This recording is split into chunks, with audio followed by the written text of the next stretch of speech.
చూడండి, భారతీయ జనతా పార్టీ తన ప్రస్థానాన్ని 2 పార్లమెంట్ సభ్యులతోటి ప్రారంభించింది. ఇవాళ 300 ముగ్గురిని గెలిపించుకుంది. రాబోయే కాలంలో 350 మందిని కూడా గెలిపించుకునే స్థాయిలో భారతీయ జనతా పార్టీ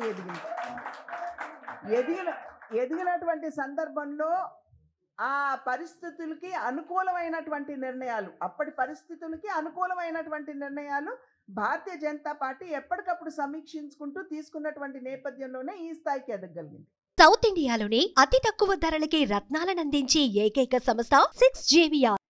కనుక అమిత్ షా గారు కావచ్చు, మోడీ గారు కావచ్చు, నడ్డా గారు కావచ్చు, పరిస్థితులన్నిటి కూడా సమీక్షించుకునే సరి అయినటువంటి నిర్ణయం తీసుకుంటారు.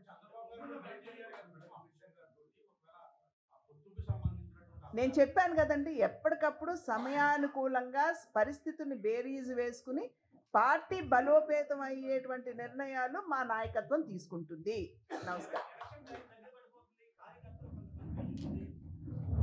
కార్యకర్తలకు ఎటువంటి కన్ఫ్యూజన్ లేదండి. భారతీయ జనతా పార్టీని బలోపేతం చేసుకోవాలనే వారందరూ పనిచేస్తున్నారు. ఇప్పుడు పల్లెకి పోదాం కార్యక్రమం చేపట్టారు.